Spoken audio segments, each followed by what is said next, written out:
Welcome to the Coached Podcast. I'm your host, Coach Keren Eldad. Settle in. We're about to make you feel really good.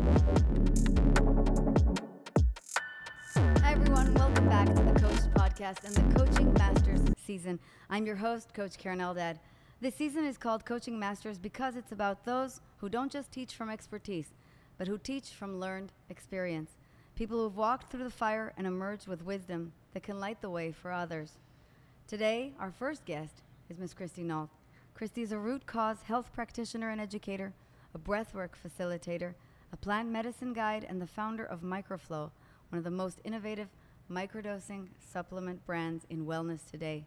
She's also the creator of acclaimed programs like Hormone Glow Up and Rewired, which have helped thousands of women heal from chronic illness and reclaim their innate vitality. But her work, as you're about to find out, is about much more than wellness. It's about liberation. Christy's personal story, from family trauma to her own struggles with perfectionism, to autoimmune disorders, to anorexia, reveals a profound truth that true healing is never just physical. It is emotional, and it is spiritual. The wound is the place where the light enters you, wrote Rumi. I feel this quote reflects the heart of Christy's story and mirrors her belief that illness can be an initiation, not an end, but a beginning. Today we're going to explore how she went from breakdown to breakthrough and how she's helping all those women do the same. I'm so honored to have you. Welcome, Christy. Thank you so much, Keren. You look beautiful. This space is beautiful. I'm just so grateful to be here with you today. You're making it beautiful. Thank you so much for being here. Thank you. So I've enjoyed getting to know you, not only in Nashville, but through reviewing several interviews with you, several pieces of your work. And I've noticed that, as with all teachers, to understand your mission, the most important thing perhaps to understand is your origin story. And your origin story is sort of a two-ply story. Can you take us through part one, childhood, part two, your own neurosis? Yes, absolutely. Thank you so much for asking. And like most practitioners, I got into the work I'm doing because I went into the depths of hell, and I'm here to show people how much light there is on the other side. My story started from as young as I can remember. I am one of 3 children, and my brother is the focal point of my story. So he was the firstborn. My parents describe him as the most perfect child. They had 7 incredible years with him. He was healthy, funny, athletic, charming, just the best. And he went in for just a routine well check and was very severely vaccine injured. He went into the clinic as one version of himself and left seizing, and he was never the same. So this Very was aggressive epilepsy, I understand. Yeah, very worst case of epilepsy doctors had ever witnessed at this point in time, and this was the early 90s. He was having 350 grand mal seizures every single day, and he went through over 13 brain surgeries, had over half of his brain removed. He was on dozens and stacks of medications that were quite honestly just making things worse. So I saw from a very young age what was not working. I think there's a time and a place for Western medicine.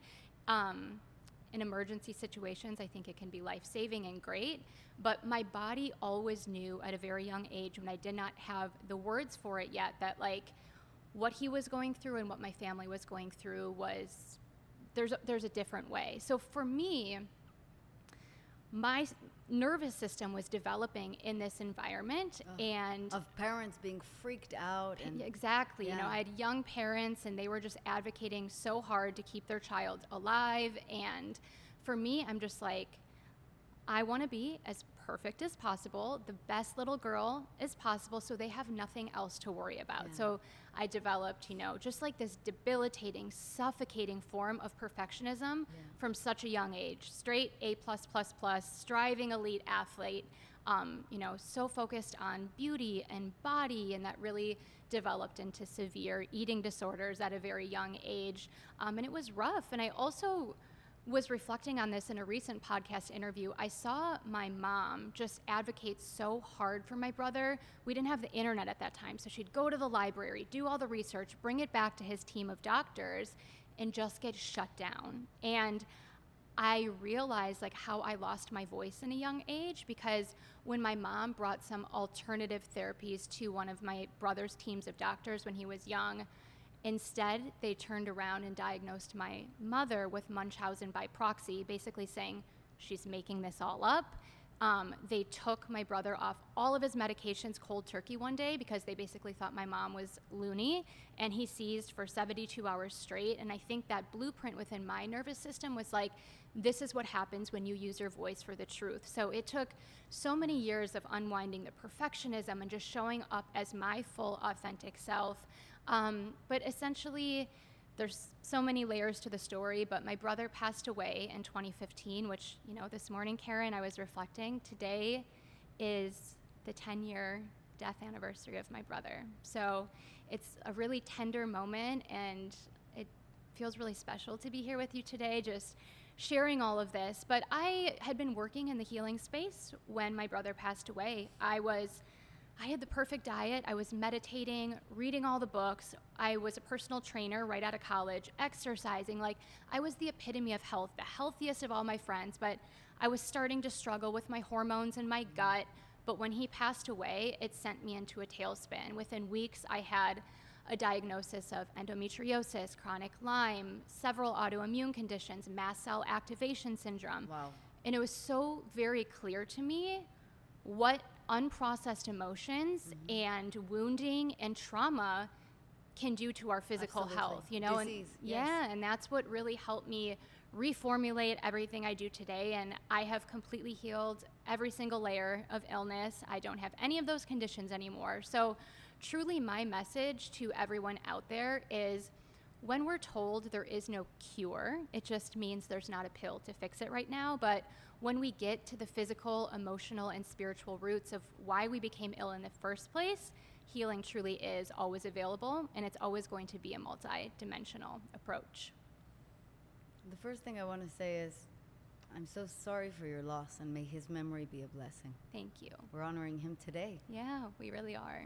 We're going to toast his life. I love it. And I also believe that brief lives come in to shed light for others about what's possible. Mm-hmm. And he certainly did that for you.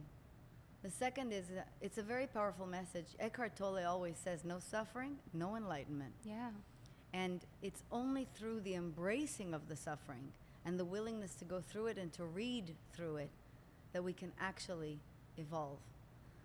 The work of Louise Hay was a very powerful influence on my life. You Can Heal Your Life in particular. Mm-hmm. I think it was her first book, if I'm not mistaken.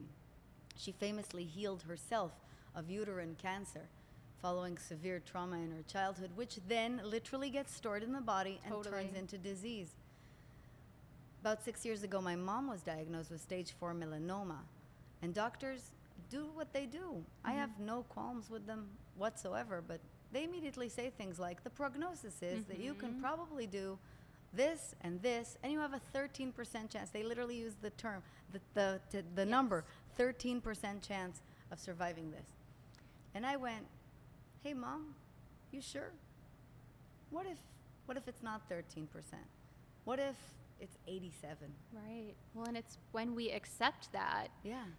Our cells, we have trillions of cells in our body, and they're always eavesdropping on our thoughts. Exactly. So if we're telling the story that we have a 13% chance of living, like, our body is going to believe It's that. immediately going to flood the system. Well, I'm very glad that she listened to her kooky daughter, who was suggesting a lot of Louise Hay, because Wow. she is still here running all of our lives. Beautiful. Isn't that amazing? Beautiful. Love it. So you were already in the holistic space through a lot of it, right? Like, you're already through the autoimmunity, the Lyme, the endometriosis. You've already entered this space. So even then, the tools were not enough. Can you say a bit more about that? Yeah. Because this is when your discoveries, I think, get real interesting. Totally. Like, my brother's passing, is tragic and horrible as it was, it's kind of like a beautiful disaster. It was this massive spiritual awakening for me. It cracked me open, and it allowed me to see the world, myself, my work in such a different way. So before, I feel like I was focusing primarily on the physical, although I've been very spiritually open my entire life, and I've understood cosmic consciousness and multidimensionality. And I had a lot of like energy healing trainings under my belt at that point. I was practicing in a very fragmented way. So what I learned is that diet, exercise, supplements, detox, they're foundational, but it's half the puzzle. Yeah. It really is the blueprint of our nervous system, aka our subconscious, because our subconscious is mapped throughout the nervous system in our body. That's the other half of the puzzle, and his death was an opening into the portal of the deepest, most profound nervous system healing work that has really catapulted me truly helping people like, you know, your mom heal from stage 4 cancers, things we're told that do not have cures. And so much of it is nervous system based work. It's incredible. And so you essentially come up with a new framework, a new method, or several different methods. So how did it, what, you know, Virgos really like to understand how things work. Exactly, yeah. So I've got my root cause healing methodology. It's very multidimensional, and there was a time when I was teaching similar things. So parasite cleansing is a huge part of my work. Detoxification is so massive. However, if we're not getting to the roots of why our bodies became so hospitable to things like parasite overgrowths or candida overgrowths in the first place, you can detox all you want, right? But they're just going to return. So what I would realize in my work is that some women would get better, but then maybe 3 months later, 6 months later, they'd go back down. It wasn't sustainable. So I developed this order of operations, and this is how I work. And we can't dive headfirst into like the hardest things. Even when it comes to trauma healing, a lot of people start to open up to the fact that trauma is a big part of our health story. They want to dive immediately into their deepest, darkest traumas, and you can quite literally blow a fuse in the circuitry of your nervous system if you don't have the foundation and the resourcing within your body to be able to hold and integrate it all. So we always start with foundations. We're nourishing the body, stabilizing the blood sugar, optimizing our circadian biology, really strong focus on the nervous system and more time in nature, right? And then, you know, foundations are a forever thing. It's not like we only do foundations for a few months, but then we really go into opening up our drainage pathways, both physically and emotionally. That is the most essential step that the majority of people are missing before entering detox. If you don't have your exit routes open, the toxins that you're trying to kill off in a detox, they have nowhere to go. They're just going to recirculate, make you more sick. So I have developed this order of operations that I call it, and that is what was really moving the needle the most for my clients and students. I can see how it works. I can see how it works because it's remarkably similar to the way I see things now. I like to tell people that I don't care if you worked with the Dalai Lama himself before, you will still go through foundation coaching. We are going to start by laying first by excavating garbage, and second by laying proper cement. And then I also created the back of my program, the club or advanced coaching, because I started to understand that you're right, they go into a cycle, and then you can very easily just kind of reabsorb all of the toxins, metaphorically speaking. Emotional toxins exactly. as well. So the integration part is just as essential, and that needs time. So that we can basically kind of watch you. Needs time. Everything requires energy too. So we cannot heal and we cannot rewire from a depleted state. So much of it is like mineral based, nourishment based. So we can actually hold our healing, but these big, beautiful lives we're trying to create without burning out. Our body doesn't run on thin air, right? So everything requires energy, from digestion to elimination to our nervous system to our brain firing to metabolizing emotions and to just running businesses and relationships. Like, it requires fuel and energy. So that foundation and continuity. And that's something that's transpiring in all these interviews with great teacher. And all of us have understood that this takes consistency, basically till you die. I was talking to Byron Katie yesterday, and you know, Byron Katie had an experience known as Satori, the Japanese word for sudden enlightenment. So you'd think, that's it, she's good. Right. She's not good. She said you practice every day of your life. That's why we're humans. We're here, we're doing the great work until our very last breath. And it brings me to something I love that you've said. Healing isn't just about what you eat or how much you sleep. It's about who you believe you are. And that cannot be built in a day. Can you unpack this? How does identity play into the healing process? It's like what I talked about in the very beginning. we have trillions of cells in our body, and they're constantly eavesdropping on who we believe we are. So I can give you real life examples of clients I've worked with, but I can think of a woman I worked with this year who was sick, even though she was still doing all the right things. She couldn't get better. And we realized that her subconscious belief was that when she gets better and she has all the energy in the world, she has to go out and live her mission and do the work. And she was staying sick to keep herself small because she was in so much fear of like what was ahead. A lot of people prefer to live in that unknown. Or like one of my clients recently, we peeled back that as a child, her parents were not very emotionally available for her. And they really were only like there catering to her, loving her when she got sick. So she started to associate sickness with love, right? And so like most of this stuff, we don't consciously understand what's going on. 97% of our reality is created by our subconscious. So a lot of my work is truly uncovering the subconscious layers and wounds and stories that live deep within that we're not even aware of, that are creating our reality. And what most people don't understand is creating our health outcome now as well. That is such a powerful thing to understand. I was deep in a Christy dive on Friday when I had to go and get tooth surgery. Okay. And my dentist knows me very well, Dr. Rasmussen, shout out, I love you. Who loves their dentist, Keren. And he said to me, you know, it's going to be so easy for you. You're a super healer. He's already kind of identified a pattern. I've heard that several times. And I was thinking, I must believe that I'm a super healer. Yes. Because it's true, like there's nothing there anymore. Wow. It's gone. I love it. And it's been 5 days. So I really think that that's such a fundamental understanding as well. You have to choose to be well. And you know, I always say, you know, what if it doesn't work? When they say that to me, I always say, what have you got to lose? Right. What have you got to lose? Yeah. At least try to believe. Totally. And it's like, we have to be so careful of the identity we take on, even in the form of diagnoses. So if someone chooses to go to a Western medicine conventional doctor, like to each their own, that's great, but be careful if you get the diagnosis, if you have endometriosis, whatever it is. You know, I see a lot of women like have it in their Instagram bio. I'm like, it's going to be quite literally impossible for you to heal from what you say you want to heal when that is your identity in your Instagram bio. I couldn't agree more. My very good friend Ellen Vore and I agree on many, many things. And one of the things we agree on is you do not have anxiety. You experience anxiety. And she's a psychiatrist. Yes. We cannot pronounce such defeat on our own life. And speaking of that, from your work, what patterns do you see again and again with those who purport to see chronic illness? People like you and I who have a history of deep perfectionism, and they're still operating from that blueprint of just deep control, dysregulation, pushing, forcing, bypassing. They're associated then. Yes. Interesting. Yeah. I mean, I primarily at this point in my career work with women who have been to all the functional medicine doctors already. They've been to the naturopaths. They've been doing all the things.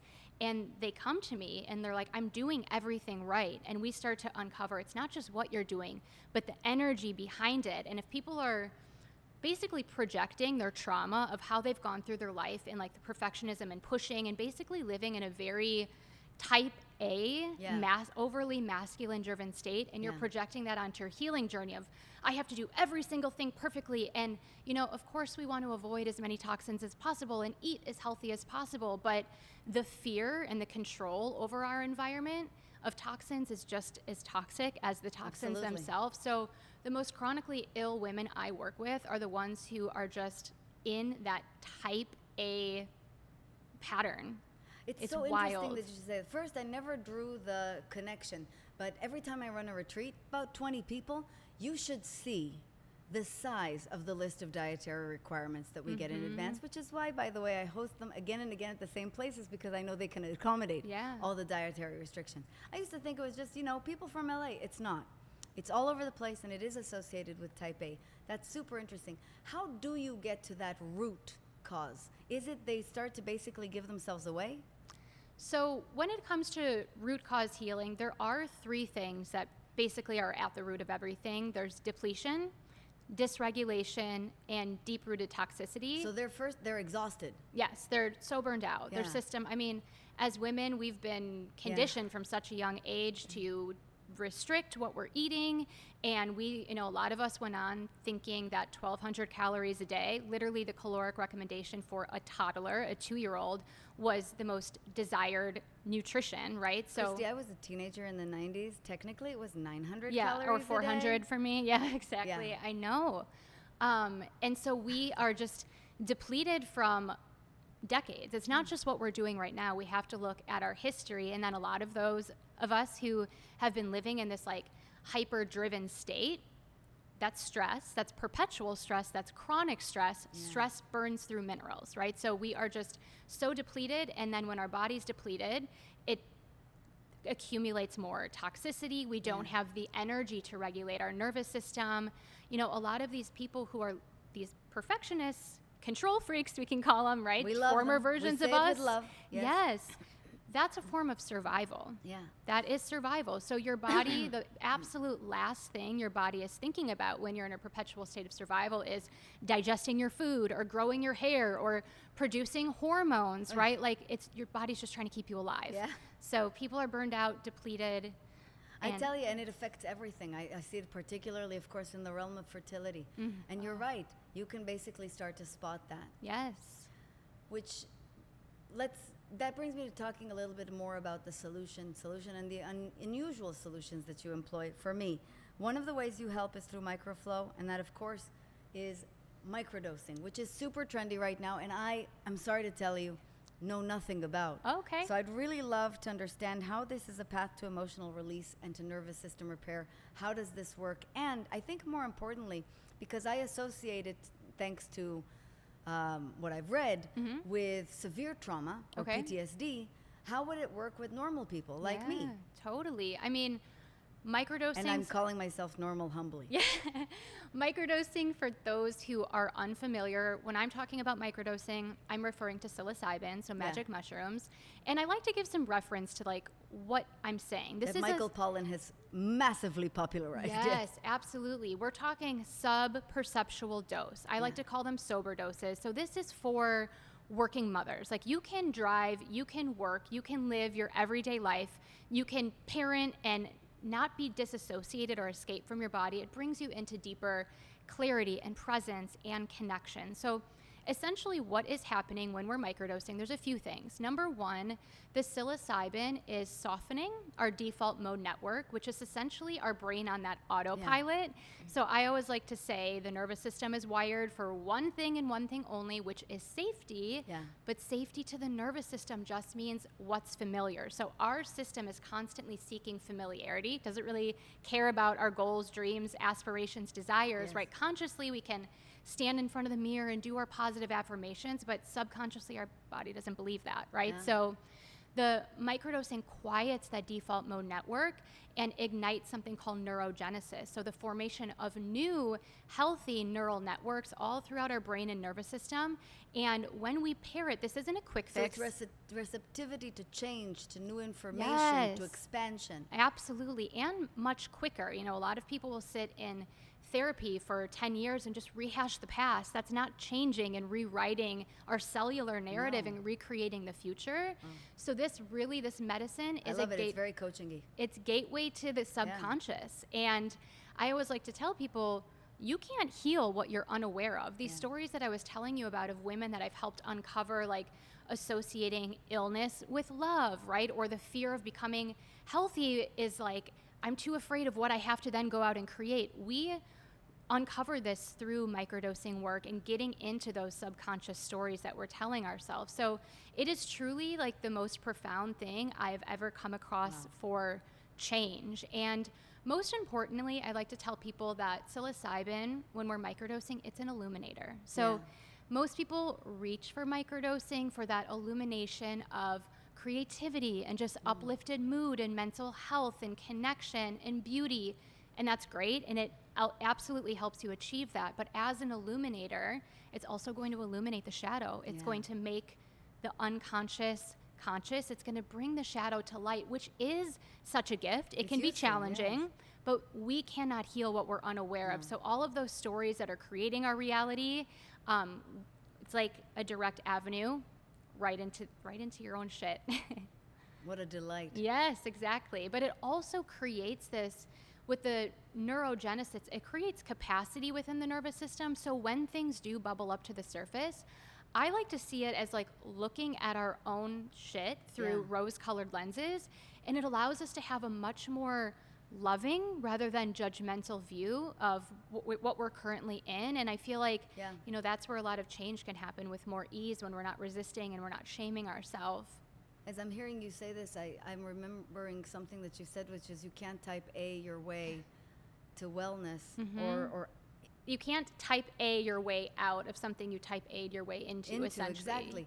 And I think a lot about then the way that microdosing fits in is just allowing that little unlocking to be easier.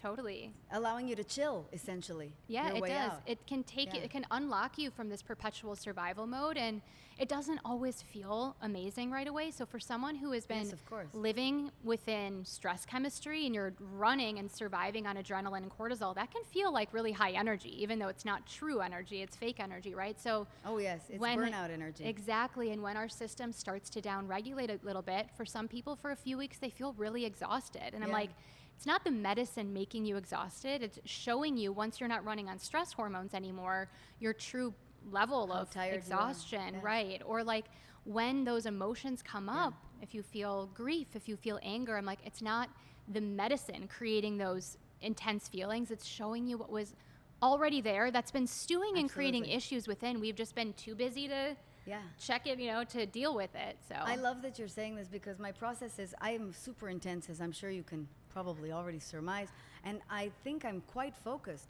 But for the hyper type A, I'm actually quite slow, and that becomes very aggravating to them, and they want to move faster, and how, and can we go? And I'm like, if you keep badgering me like this, we're going to make this slower.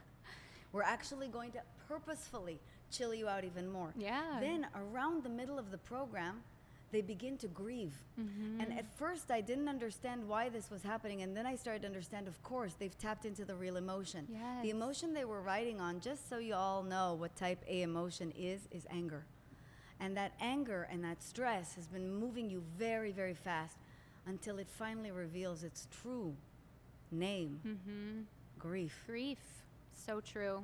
I've seen this with like 99% of my clients and students as well. So that is so spot on. It's a remarkable thing. The best part about it, though, is once you let it out, you go right up. Yeah, and that's where the alchemy happens. It's like we literally have to go through it and feel it and experience it and be with it rather than bypass it to truly alchemize and make change. And that's where the liberation happens, right? It's like not in the escaping. And, when people reach out and they're like, how do I feel better from this? I'm like, you go into it, because that's how we liberate and alchemize and truly become free. It's a beautiful thing. You helped my very good friend Jess Zweig get a lot better. You talked about this famously on her podcast, which was just a wonderful, revelatory episode. Thank you so much. If you were to help someone much lazier, like me, and say these are just 3 lifestyle moves you could make. Okay. That are easy. I've got you. But they're essential. What would they be? Okay, so number 1, when I arrived, we started talking about coffee. So let's go there, right? A lot of people Don't take it away from me, I'm Christy. not going to. Okay. I'm obsessed with coffee as well, but there's a way. I was worried. There's a way we can use it as medicine or a drug, okay? Just kind of like with anything.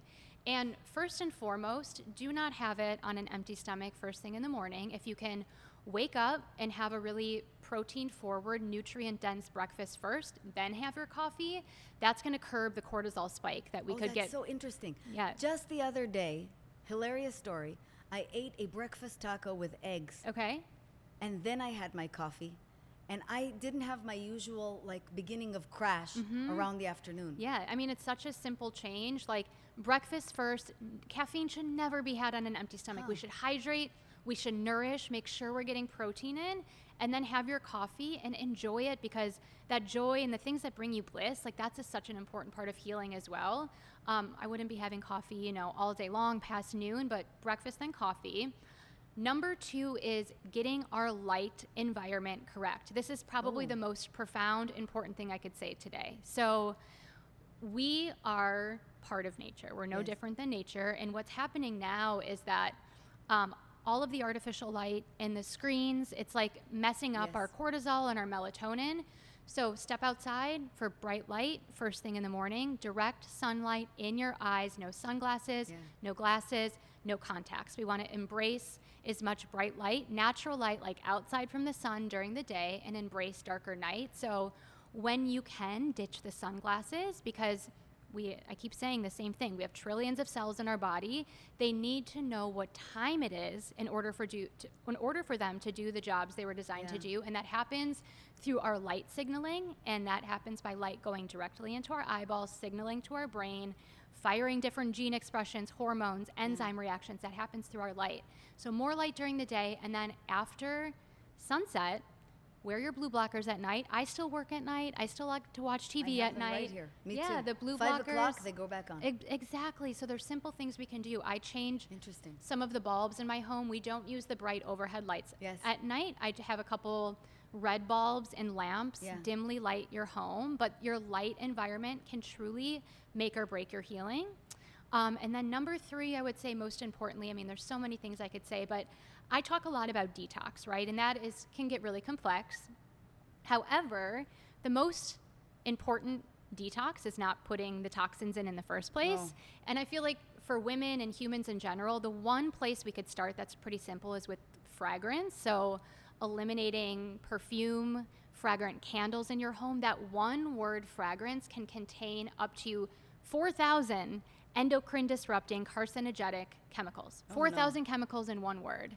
I'd like to apologize for loving the Soul Cycle candles so much. I read it in your book. I was like, I wonder what's in that. Grapefruit scent. I mean, you could probably recreate it with like an essential oil and like a really, healthy coconut wax candle, but fragrance is the killer. It is. Truly. Well, I mean, I stopped wearing or using any products with fragrance quite some time ago. Mm-hmm. So at least that. Yeah, beautiful. But how interesting. And the light thing, I also heard from Dr. Ellen Vora, again, a psychiatrist. And she said it's messing us up in all kinds of ways. Yeah. What an interesting and tiny hack that anyone can do. I mean, people think a lot of women come to me for female fertility or reproductive or sex hormone issues, right? But our sex hormones, so our estrogen, progesterone, testosterone, they're just a reflection of our foundational hormones, being cortisol from our, stress. But that is the number one thing that affects, light environment is the number one thing that first affects our nervous system and our cortisol, blood sugar, thyroid hormone. That's the foundation of our sex hormone. So get your light environment right. And that is like anything that you are looking to heal from, even people with gut issues. When your circadian rhythm is aligned to that of your local environment, your gut should rebuild and your gut lining should rebuild and heal itself every 3 to 5 days. So everyone's looking for like probiotics, bone broth, and like some of that is great, but it doesn't matter if the foundation of it all. If you're sitting in front of a blue light all the time. Yes, absolutely. Yeah, it's squashing. If we're using that blue light at night, literally squashing our melatonin down to 0, and then we're not able to, even if you do fall asleep, you're not getting the deep restorative sleep where we do regenerate and repair and recover, right? I always tell people it doesn't matter that you do Soul Cycle 5 times a week. If you think terrible thoughts, 900% of your time. Yes. In other words, you really have to watch what you put in there. Mm-hmm. What a wonderful thing. You've said that we have to unlearn a lot of commonly held beliefs in order to actually transcend this.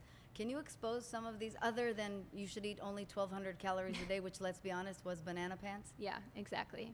Banana pants. I like that. Oh, and by the way, you also talked to Jess about quitting veganism. I think you yourself quit veganism too. I was strictly vegan for nearly 10 years. Wow. So this just becomes something that doesn't seem like the right common knowledge. Right. Ayask is a delightful vegetarian. Yes. And a happy vegetarian. I love that we can have this conversation too, because nothing in this world is black and white. There's a million shades of gray. And I feel like, obviously we know you're very evolved and that's why you're doing the work you're doing and leading so many people. But a supple, resilient nervous system is one that can hold multiple perspectives, right? So it's great that we can sit. My husband eats meat. We're good. Okay, cool. Love him. What I notice for the majority of women that I work with, like I said, a lot of health conscious women who are trying to do everything perfectly, all the right things. Many of them have a great history of plant-based diets as well and veganism, because that was all the rage for quite a long time. And I think that there's very few women who can thrive on it long term, but there's always outliers. Well, I started this when I was 6 years old. And is it a whole family? No, Just no one you? in my family is Okay. vegetarian. Very I was interesting. like not eating this, period. Wow. So what happened with me is just I was already, depleted, and then I just could not heal my nervous system no matter what. And when it came to parasites, I was eliminating tens of thousands of parasites, and they just kept returning and returning. And I realized at a foundational level, my body didn't have the nourishment it needed to thrive. So there are about 8 different essential nutrients that we can only get from animal foods or in their most bioavailable form. And the 2 things that I really like to focus on, because it's like kind of disruptive, people get a little confused, is cholesterol and saturated fat, that they are so wonderful for us. They are essential. They are actually the building blocks of our nervous system tissue. Cholesterol is what builds healthy hormones, and cholesterol and saturated, and it's also what develops a really resilient, flexible nervous or metabolism. So we get those, in high quality, very well sourced, grass-fed animal foods, and it is just essential for the majority of women that I've worked with throughout the years. So not fearing animal foods for those who are open to it. Now, sourcing matters, right? It's very different if you're like... Sure. Ryan always talks to me about bison and where he gets the bison and stuff like that, particularly because of the exact what your animals eat too, like, natural. You want your animals that you're eating to be out in the sun and not in a cage with their own stress chemistry, right? And being like shot up with antibiotics and hormones. Like there's so much there, but I'd have to say, like, between cholesterol and saturated fat, there's so much misconception there, and those are the two of the most essential things for a healthy woman long term. It's magnificent. I have to tell you, I think the reason I've been so successful as a vegetarian is because I became very, very aware as a young child of this potentially causing a deficiency. So I started to become very focused on eating properly.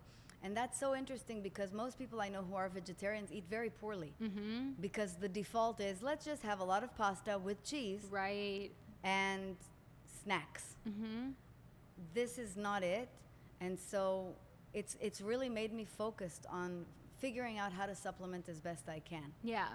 And there are going to probably be people like you who, we hear about it, right? There are people who are healthy long term. I don't see a lot of it, but if someone out there is plant-based and they're opening to shifting, I would say, like, if you're struggling with your metabolism, your hormones, your gut, like, some of that can be deeply rooted in just like a lack of essential nourishment from animal foods. And it also has to do with your composition. One doctor ran by me this idea that it has to do with blood type, and that my blood type was one that appeared last, and as a result we are much more likely to become vegetarians. I never thought about that, but the aversion at a very young age, I have to tell you, makes me suspect that there's something about this that the system just doesn't want. Right. And if you feel good, like if you're not having issues, I think you do what works for you. Knock on wood, healthiest person I know. Yes. Get it, girl. And by the way, like my body a lot more than when I was a teenager who didn't eat anything. Same. Your movement is growing so fast, Christy. I'm not surprised. The podcast, Microflow, you're a big, amazing businesswoman. What is lighting you up right now? So much, honestly, so much. But what's really lighting me up this year is I started hosting retreats again. So it's just been so beautiful to be in person, when so much of our work is behind a screen, that in-person connection with aligned human beings is just next level. So I have a patented multi-dimensional retreat process. It's called Quantum Detox Immersion, and I did one in the beginning of the year. I'm doing 2 more in November, and I take women through, it's essentially 6 days with 3 sits, 3 days in a row with combo frog medicine. Are you familiar? Wow, no. Okay, it sounds like ayahuasca. It is not ayahuasca. It's not a psychedelic, but it is from the Amazonian jungles. It's a secretion of a frog. It gets burned into the skin. It gets absorbed by the lymphatic system, and essentially you have a great big purge. And purge is exactly what you think it is. Of course. And it's purging you out at a physical level, cellular level, but also all of the subconscious stories. Like, it's very multidimensional. And then after this sit with combo, the retreat participants, they go do a gravity colonic, coffee enema. It's a lot of Kundalini codes activation, just beautiful, beautiful multi-dimensional healing and up-leveling. It's like an identity upgrade, and it's just been so fun. It's been something I've wanted to do for years and years and years, and it finally came together this year in 2025. So super excited about that. Microflow just lights me up. Like, we are just popping off globally, and it's so rewarding. Lots coming forward with Microflow, launching Microflow University, which is going to be a certification to certify microdosing coaches and just keep the movement going. Wow, you're growing so fast. And what are you doing to support yourself? Because I know what this is like. Yeah, exactly. I mean, I can push, and then I always have that recovery, and my days are spacious. My mornings are spacious. I have 3 nourishing meals, home-cooked meals every day. I work out every day. I spend minimally an hour in nature every day, breath work, surround myself by my loving, grounded partner and family and friends. So I always come first, even in like these sprints of business and expansion.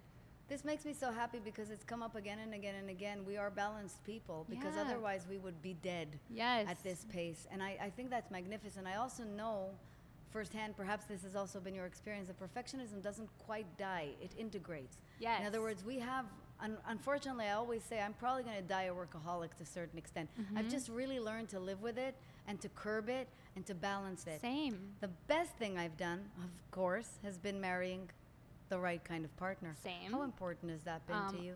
100%. Like, so important. We were talking about it before we started recording. Like, Cheryl is so grounding, and I can't imagine doing any of this without her. I couldn't, I don't think. It's not possible. Yeah. We love you, Cheryl. Yeah. I want everybody out there who's listening, who's a teacher, to understand that when I say get married, I really mean get married well. Yes. And it's honestly, it's all supportive or nothing. It's so fundamental. Yeah, could not agree more. So such an important point. What would you love to invite our listeners to explore?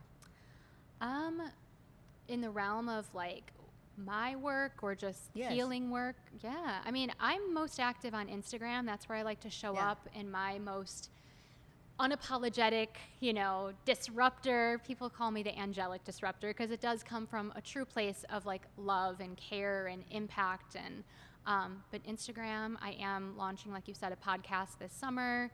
My website. Can't wait. Yeah, microflowhealing.com is the Microflow website. ChristyNault.com is my personal website where you can find out about my programs. I'm so excited for you. Thank you so An much. angelical figure you are. Thank you. Thank you for showing us that healing is not a destination. Thank you for showing us that it's a homecoming. Yeah. Your work reminds us that the vitality of life is not the absence of illness. It's the ability to transcend and overcome suffering and alchemize it into something enlightening. May your life continue to be blessed with ease. And I can't wait to meet Cheryl. Thank you so much, Keren. Thank you, as my well. dear. Thank To you, dear listener, if you love this episode, and I know that you did, if it stirred something in you, don't only check out everything that we put in the show notes, but subscribe, leave us a review, and make sure to see us next time. We're going to continue bringing you coaching masters for the remainder of the season. Until next time.